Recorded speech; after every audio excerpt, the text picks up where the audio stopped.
Bismillahirrahmanirrahim. O my Lord, expand my breast, ease my task, untie the knots in my tongue so that they may understand what we say.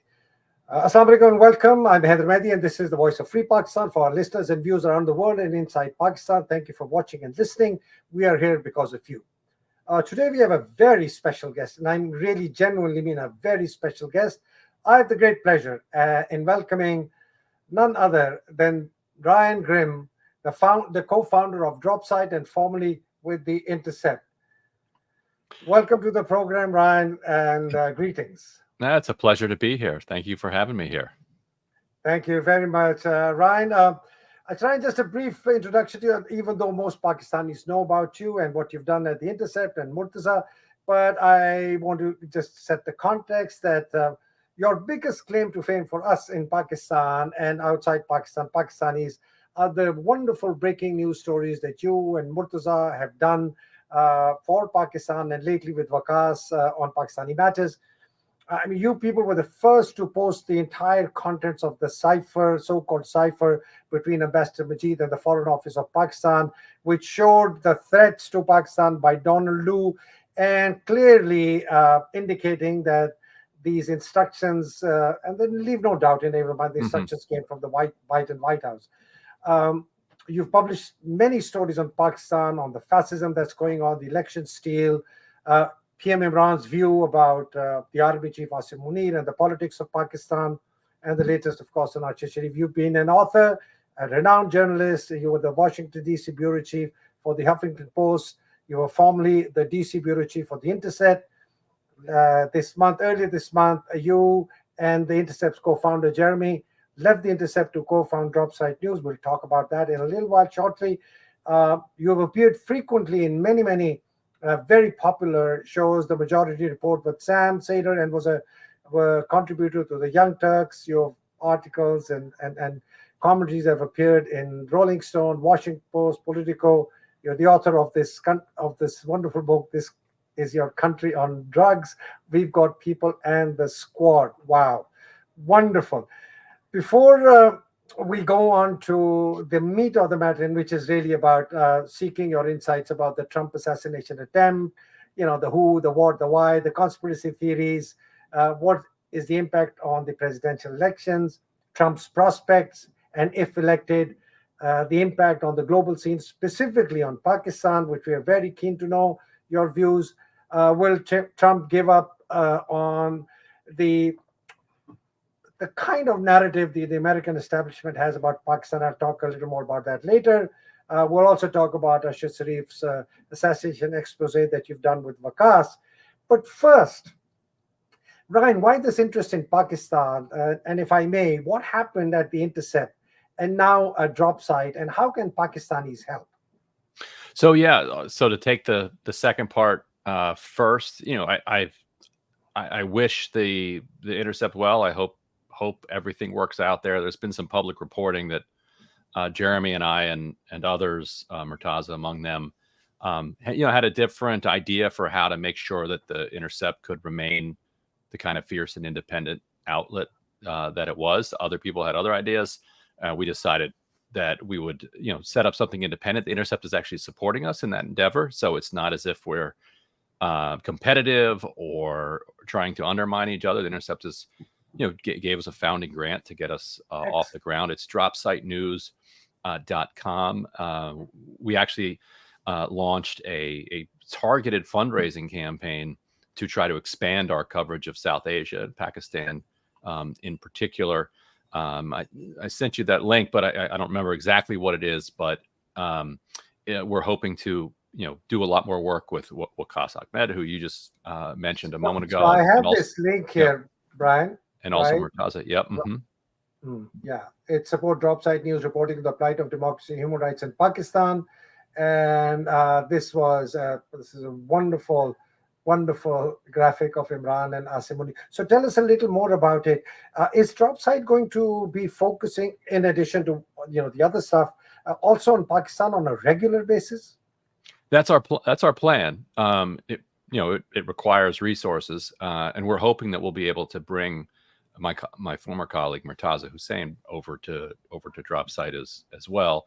But yes, that is the plan, that we're going to continue covering what is a tale with a lot of twists and turns, and ebbs and flows, and and it is long from over. This fight is not over.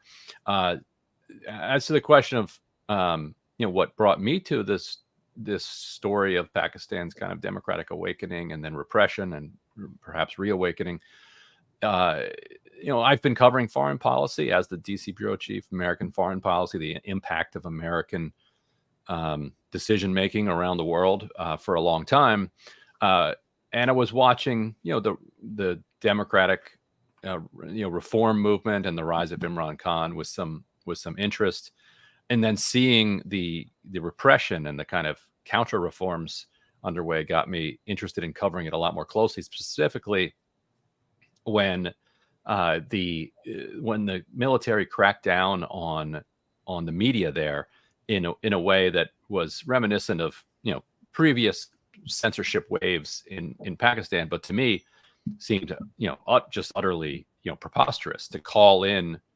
broadcasters and publishers from around the country, sit them down for 5 minutes and tell them, all right, you're not mentioning Imran Khan anymore. And then just overnight, he just disappears from broadcast. That to me struck me as wild enough that it was time to really start paying attention to this story. And through we were able to reach out and get an actual interview on my podcast with Imran Khan himself, which got me kind of more interested in the story. And then I think as we continue to publish about Pakistan and as our profile inside Pakistan grew, people there realized that we were an outlet that you could provide documents to, and that it would be published and that it would have an impact. There was nowhere to publish those documents inside Pakistan, and outside of Pakistan, a lot of news organizations that have bureaus inside Pakistan are somewhat compromised. You can't necessarily trust that your documents are going to be handled with care and won't wind up in the hands of somebody who has some relationships that are going to lead to exposure of sources. And we also have a Western audience, so that our reporting is read in the State Department, in Congress, in the White House, in ways that some other outlets. So if you publish it in the South Korean paper, it's not going to have the same impact here in the United States. And so we definitely hope to continue and plan to continue that work over at Dropsite. And if people can help us out, either by becoming subscribers to Dropsite or by making a gift through that fundraiser, that would help us do that. Certainly, and that's because that was my next question, is how can we help you? So just in the interest of transparency, I want to state for the record that I have no commercial relationship with Ryan Grimm or Dropsite of any form and sort. This is not a plug for them to fundraise. This is a genuine request to all Pakistanis who want a vibrant, free, authentic, objective reporting on what's happening in Pakistan, in the Western Hemisphere, especially in North America, to influence policymakers. This is a site, this is a news outlet, this is a media outlet that you genuinely need to support. I've been trying for the last 2 years to help set up some kind of a voice in English for the North American audience, and I know it's very difficult. And there you've offered this to us on a plate. Just to let you know, I've just subscribed about half an hour before the program. Amazing. So when you click on support now, there is a one time that people can go for 100, 250, 500, 1,000 other, which is there, or they can go into a monthly and do that. So that's excellent, and I will seek people to please, and I would post this link in the description of the program. Please go support this. This is for you. This is for Pakistan. This is for your present. This is for your future. Ryan and team, have gone out of their way like no one else has gone out to support a genuine, free, democratic Pakistan. So thank you for that, Yeah. Ryan and Murtaza and Waqas. And I appreciate that. and I think one reason, just editorially, that we continued, covering it, I think was the reaction we saw both inside Pakistan and within the Pakistani diaspora here, that it clearly is an audience that is hungering for this news, and that is eager to get involved, and I think believes in a lot of the stated American values more so than the American government does, and really wants to hold the American government accountable to those values. And that's really what our journalism is always about, is saying, like, okay, here are the values that you profess and you state publicly. We're not telling you those are the values that you need to profess, but those are the ones that you do, and here are your actions. And the gap between your actions and your stated values is where our journalism lies. And the February 8th elections were also like something I'd never seen in my life. Over here in the United States, as I'm sure you've noticed, it's very difficult to get people to go out and vote. And that is with, mailing people ballots, keeping the polls open all day, keeping the internet on all day long. The polling location is identifiable. It's near your house. You can Google it. You can find it. It's easy to get there. There are accommodations made for you if you have disabilities. And still, we can barely get less than half the country to go out and vote. So to see a people in Pakistan confronted with, with violence, suppression, the party kept off the ballot, candidates arrested, and then on election day to see the internet taken down, polling locations moved around, endless amounts of shenanigans to try to prevent people to vote, and the party's symbol taken away, which is the single symbol, most important. the symbol taken away, and to see the kind of human spirit persevere through that was just inspiring to watch. That's so. Thank you so much for that. Appreciate that. Just a quick one on the drop side. Would you, Ryan, would you be inviting eminent Pakistani journalists, people who have struggled, who have a voice on your program, so you can hear like the local side of the truth, or the version of their version of the truth? Yes, and we were able to. We're in a partnership with The Intercept. Jeremy and I both are going to continue producing our podcasts. Mine is Deconstructed. Jeremy's is Intercept, and I also host this show on Wednesday mornings called and Friday mornings called Counterpoints, which is part of the Breaking Points network. And so those are all opportunities for us to bring those types of guests on. And I've actually talked to a lot of our Native American, I would say not Indian, but Native born here in the United States audience, and they would say, I was skeptical of this Pakistan coverage at first, but I'm bought in now. Like they really are invested in in seeing how this plays out, and they want to see the United States government, do the right thing by the Pakistani people, which to most people's mind is either stand up for your values or just back out, like leave Pakistan alone and let Pakistan make its own decisions. Like it's not as if the United States needs to tell Pakistan what to do, but they shouldn't go in and just undermine the democratic will there. And so we're seeing a lot of kind of our other audience that is kind of now getting interested in this coverage as well. So it's really interesting when you mention the here are the values and here are your actions. Here's the gap, and we tell them where the gap is.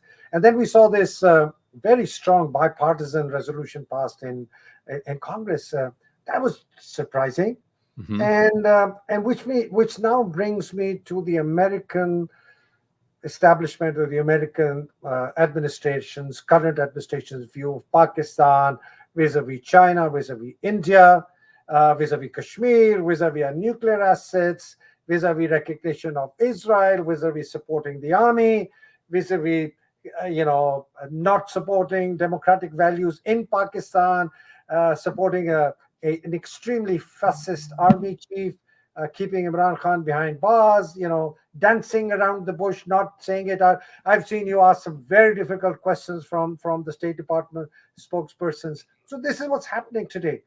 Let's go to the Trump assassination attempt. First, a brief on that, and then its impact on his presidential prospects, election, if he's elected, what impact will it have generally on the globe and on Pakistan? Well, we'll find out more Thursday, tomorrow evening, when Donald Trump speaks at the RNC. Interestingly, there are a lot of Republicans in Washington and now out in Milwaukee at the convention who are actually quite worried that they're going to get a new Donald Trump, that something might have changed. And, they have. I don't think they have followed the kind of arc of Imran Khan, but there are some interesting, parallels between the two figures. Both celebrities, who then became populist and popular figures, both who then survived assassination attempts. We'll see what Trump's arc is from here, but we know what Imran Khan's was. So what's so fascinating though about American politics now, and I don't know if this is the case in Pakistan, a week from now, we will not have forgotten the assassination, but it will have been so thoroughly metabolized by our fast moving culture that it will not have the kind of impact that something like that would have had in the past. What will have a bigger impact, I think, is whether or not Democrats successfully pressure Joe Biden out of the top spot.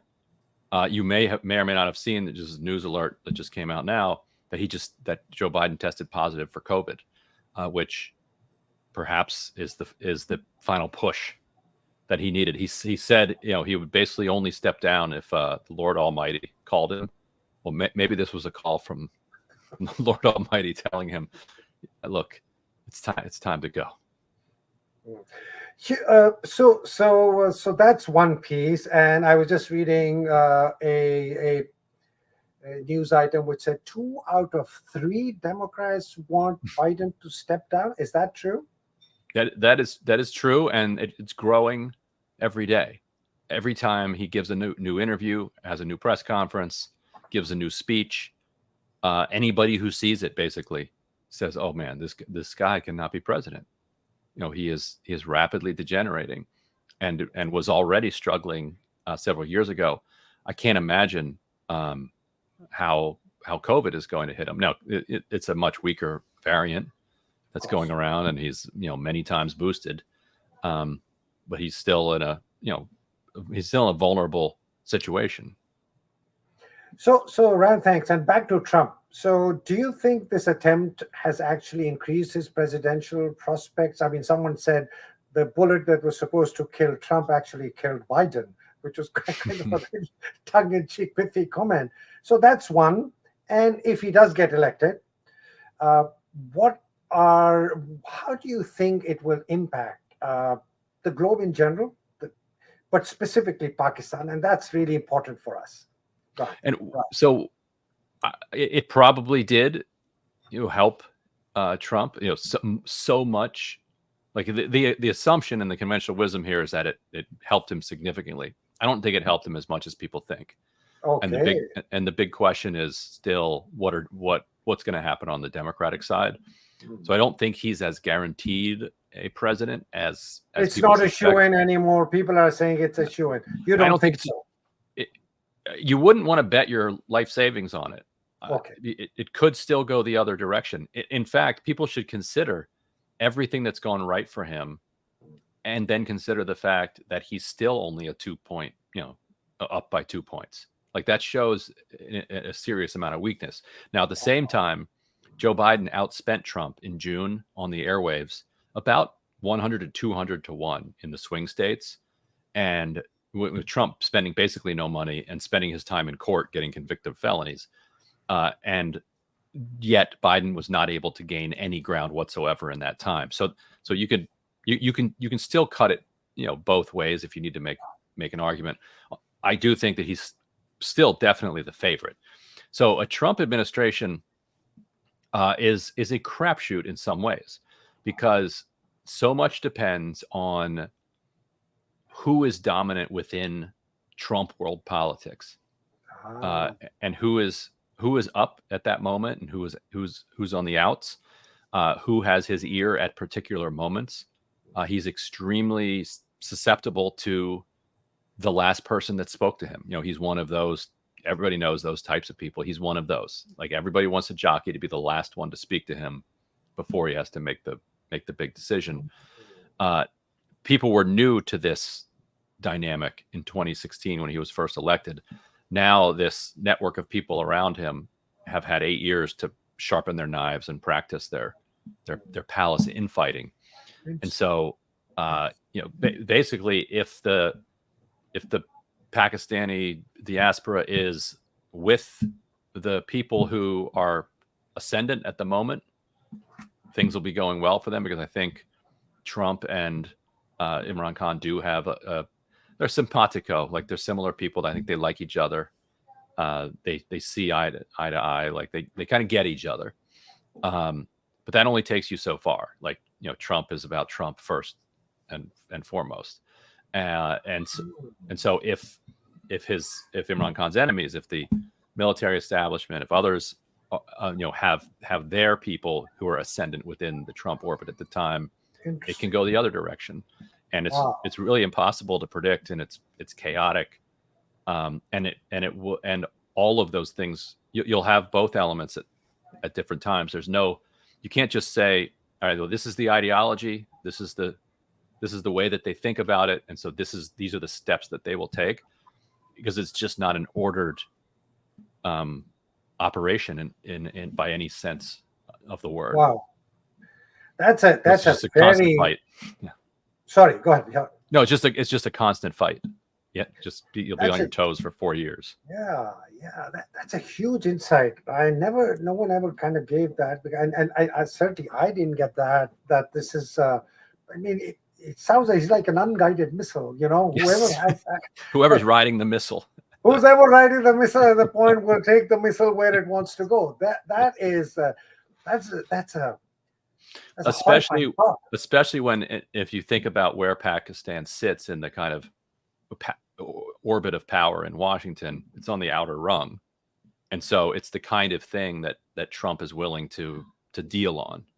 It's not the kind of thing that he's going to be guided by his own impulses necessarily. Like, he might believe one thing, but if somebody else is telling him something different, and it involves China or it involves India or any of the things that you mentioned, you could imagine him being influenced in that way. At the same time, I think the diaspora and Imran Khan himself have a lot of assets that the Trump that Trump and those around him will be impressed by. Wow. I had this in my opinion, a very well thought out question for you, but that goes out of the window, because I said, I had this nice little narrative which said, will Trump, and I'm just reading off, will Trump give up on Chinese influence in Pakistan, peace with India, dump Kashmir, the nuclear arsenal, defanging Pakistan, relationship with Afghanistan and Iran, the Muslim bloc that was emerging, with Imran talking to Mahathir and the Crown Prince of Saudi Arabia and Erdogan, and this regional economic bloc with China, Russia, etc. The recognition of Israel. But let's see if this is all immaterial. It's whoever has access to this guy. That's the way decisions are going to go. Is that what you're saying? Yes, and there are some champions of the Pakistani diaspora who could have some influence there. I think Mike Pompeo has been, who was his Secretary of State, has been, and his CIA director, has been working on behalf of, I think as a public agent on behalf of some Pakistani groups in DC. Really? Yeah, I think PAC, I believe. Okay. Is consulting directly. Global. Yeah, is consulting directly with Pompeo, who is, he is a powerful faction within that world. If he's if he's persuaded to use his power, and if he happens to be in at that moment, then that is a good person for the Pakistani people to have who has Trump's ear. JD Vance. Yeah, I think JD Vance has is very susceptible to the argument from the Imran Khan supporters, particularly on the one hand that, well, first of all, Republicans love to blame things on Democrats, so they could say, "Look what the Biden administration did. Look, pin everything that Don Liu did on the Biden administration." JD Vance also believes in sovereignty and democracy and in non-intervention. It's complicated, and he's very pro-Israel, and so he it's not a kind of consistent universal approach, but in general he's on the kind of non-interventionist side of the Republican Party, and I think would you could see him approaching the Pakistan question from that perspective. Interesting. And was this expected? Is this a deliberate, well thought through choice by Trump to bring in this non-interventionist, this non-interfering kind of person? Because that has been the hallmark of Trump's previous administrations. Yeah. I actually went on our program when we were making our predictions. Who will he pick in a few months' time? I guessed JD Vance. JD Vance. You did you? Yeah, he's the one. He's the one I put my chips on him. And at the time, people said that's impossible. That's kind of a pipe dream for JD Vance supporters. The reason they won't pick JD Vance, the reason he won't, is that he doesn't bring anything extra to the ticket. He's like a carbon copy of Trump, without the celebrity. All of Trump's supporters also like JD Vance. All of JD Vance's people like Donald Trump, and so it's 1 + 1 = 1. So why do that electorally? Pick somebody who's going to bring in some of the black vote, or pick a woman, or do some type of cynical electioneering in that sense. What that pick says is that Trump feels confident enough that he's going to win, that he doesn't need any bump, and he wants a loyalist. He wants somebody who is with him. He doesn't want a kind of broad coalition where you've got the vice president who disagrees with him on half the policy, and it makes a big tent. He wants he wants somebody who's going to be firmly loyal to Trump. Yeah. Mm-hmm. And he feels confident enough that he can do it. So I have a very dangerous thought that just ran through my mind, which is, if Trump were to lose this election, and genuinely so, like you said, he's just 2 percentage points above, right? Mm-hmm. So despite the assassination, were he to lose this election, I'm not sure how the Trump supporters are going to respond. And are we potentially seeing a massive upsurge in violence across the country? I have had that same thought, that given how confident they are that they're going to win this fair and square, that if they don't, they're going to lose their minds, and there's little you could do to persuade them that they lost fairly. I don't know about violence. I think the vast overwhelming majority of people just simply are not interested. They have too much to lose. Their families don't want them getting involved in violence. Like, all this talk about civil war in the United States is, to me, absurd. Like, it just misunderstands like the nature of this country right now. The dynamics of the country. Okay. We are like, there are a lot of people are struggling to make ends meet. There's no question about it. But we also have the best economy in the world, richest country on earth. People have a lot of things and a lot to lose, and so going out in the trenches and and getting into civil war is just not really on the docket. It's a kind of an outlier thought, is it? It is, and also after January 6th, the right wing has been completely unable to organize any mass demonstrations of more than like a dozen people because they're so paranoid that it's a trap by the FBI and that they're going to wind up spending years in prison for the protest. And so they have just been completely denuded of that ability. Now, there could be so much rage that they push past that, but the level of paranoia within the right today is equal to that of like the left in the revolutionary left in the 1970s here in the United States, and that left completely collapsed in fighting, was unable to kind of. Sounds very similar to what's happening in Pakistan, Ryan. The paranoia amongst the people of Pakistan, the PTI rank and file is so huge, massive, that they fear if they come out, two things will happen. They'll go to jail, and Imran Khan will be then charged formally, officially, with treason, inciting rebellion, etc. So very interesting similarity. So two last questions for you, Randall. So the Trump assassination, the who and the why, and the conspiracy theories. What's your view?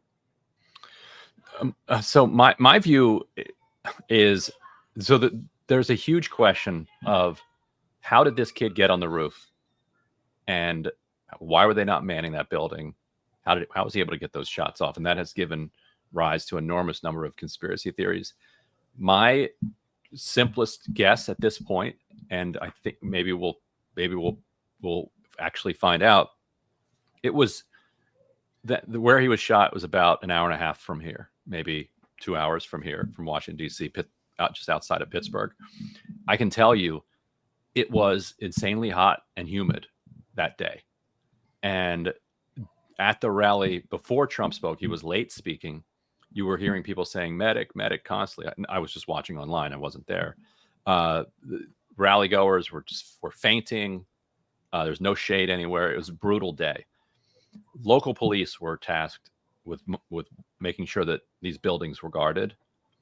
If you ask me, those local cops looked around at the 110-degree heat coming off the pavement and said, "This is going to be fine." And we know that they were inside the building. So why were they inside the building? Were they paid by some agents of the deep state to allow the kid to get out in the building and shoot him? I think a more plausible explanation is that they were hot they were lazy, and they thought to themselves, what's the worst that could happen? Come on. Nobody's climbing this building today and doing anything. And they went inside and they made the wrong decision. That's my guess. I mean, you're talking about the donut cop. Well, so there are several of them, yeah. And then one of the cops, the crowd, to its credit, was like, "Look, there's a guy up on the roof," and one of the local cops then climbs the roof and confronts him. Kid points a gun at him. He retreats back down the ladder, and then the kid immediately fires at Trump. So in some ways, the crowd, by egging the police on to go up to the building, kind of made the shooter rush his shot. And if the crowd hadn't done that, and he'd have had a more relaxed moment to put Trump in his sights, then he very well may have hit his target.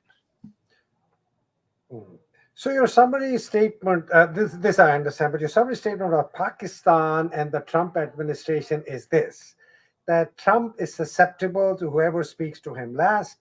His view about Imran supporting the military regime, Asim Munir, etc., will depend who has filled him with the information about Pakistan. We're literally hanging by a thread here, Ryan. Yeah, that's right. And if and also the key thing is, who does he think is loyal to him, who has praised him, who has said nice things about him? Like currently, Netanyahu is in Trump's doghouse. Yes.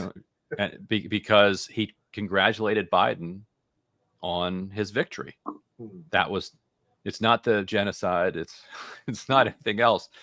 His crime was congratulating the new president on his victory, and Netanyahu has spent months groveling to try to get back into his good graces and sending every ambassador that he has, to Trump to make the case.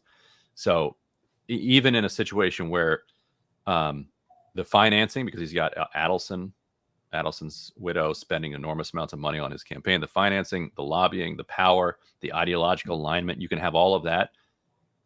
If he's personally piqued about it, then that's going to play a dominant role too. So if he believes that, I think that Trump does recognize that he's pretty popular in Pakistan, and he loves that. Like, he likes people who like him. It's like that simple. So, like Kim Jong-un said nice things.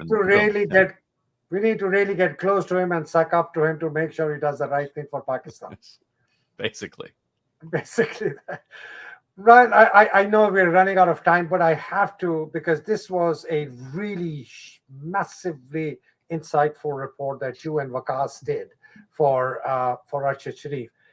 The question is, why did you choose to do this after the Kenyan High Court ruled?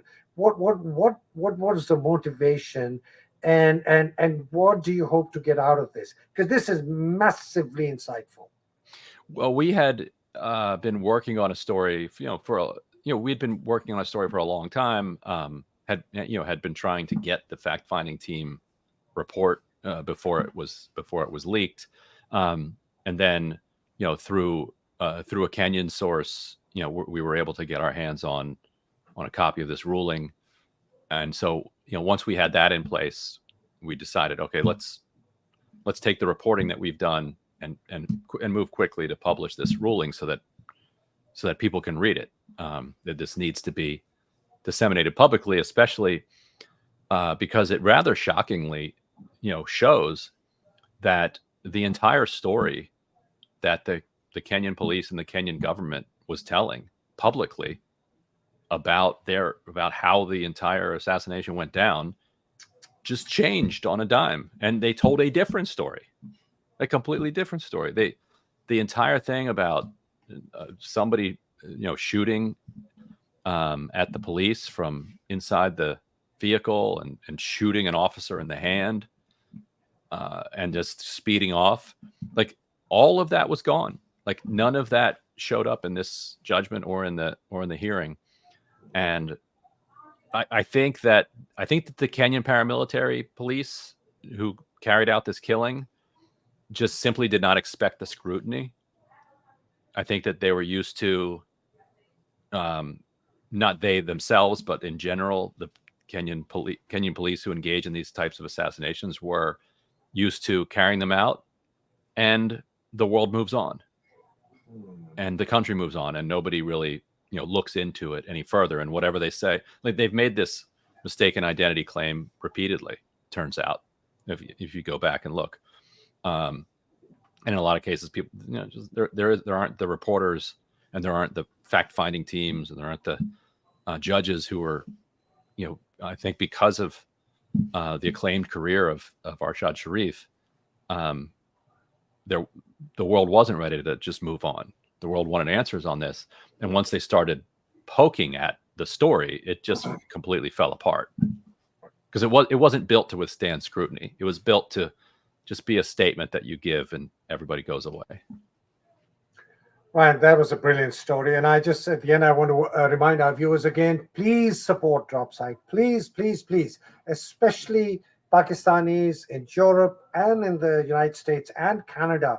Please support this website. Please support this news media outlet. Please go become a member, become a monthly member. I've become a monthly member. You're urging me now to become a founder member. I wish I can. I hope I have enough money to become a founder member. But please support Dropsite.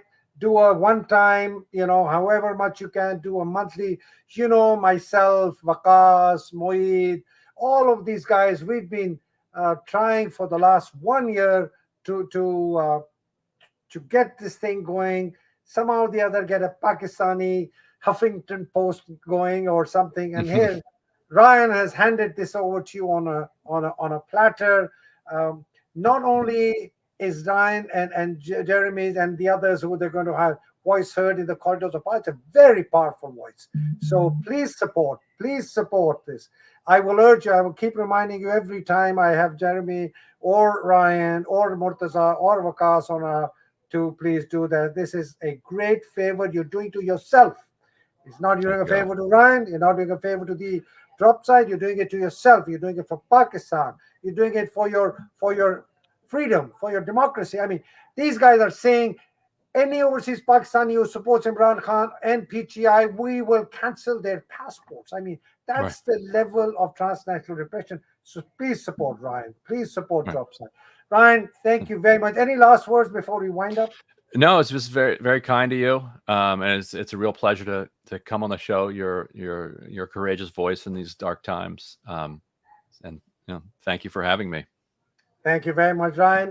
Ryan Grimm, we will call you a jihadi, and a jihadi not in the terms that the West kind of shudders, but in the term of a person who is fighting for what is right, who's fighting for the right values, who's fighting. In the U.S., as I'm sure you've seen it for many years, the highest compliment you could pay to somebody was that they were a crusading journalist. They're a crusading journalist. They might not say that anymore. They might not use that phrase anymore for political. It might be in politics, but I appreciate your kind words. But you're right, and when you use the word crusading, the Crusades, Christians against Muslims, that kind of. But you're right. I mean, it's the exact same sentiment. Yeah. So, Ryan Grimm, thank you very much. I hope to have you again. I know you're a busy man, but always happy to come on. Pleasure and the honor of having you again on our program. Thank you again, and wishing you a good night and hoping to speak to you again. Thank you, Ryan. All right, see you later. Ladies and gentlemen, नाज़रीन अब थोड़ा सा उर्दू में भी कह दो. Ladies and gentlemen, Pakistani जो आप लोग सुन रहे हैं, देख रहे हैं, all those Pakistanis who are listening and watching and have heard this program, please, this is a very insightful program. Ryan is a jihadist for Pakistan, for freedom. Please circulate this program as widely as you can. Please support Dropsite, and may the work that Ryan and others are doing for Pakistan, for Pakistan's freedom, for Imran Khan, for fundamental rights, for human rights, for a free democratic Pakistan come to fruition. And wishing you all the very best. May Allah subhanahu wa ta'ala bless you and all your loved ones. May Allah subhanahu wa ta'ala bless all those people in Pakistan, inside and outside, who are working for a free democratic Pakistan. And may Allah subhanahu wa ta'ala ease the distress and pain of all those who are in jail. Allah subhanahu wa ta'ala जो कैद में मुसीबतों में उनकी मुश्किलें आसान करे, जो पाकिस्तान की हकीकी आज़ादी की जंग लड़ रहे हैं उनको हिफ्ज़-ओ-मान में रखे, और जो इस जंग में बेचारे शहीद हो गए हैं, अल्लाह सुब्हानहू व तआला उनके दर्जात बुलंद करे. पाकिस्तान जिंदाबाद, पाकिस्तान पाइंदाबाद. इलाही आमीन. अस्सलाम वालेकुम. खुदा हाफिज़.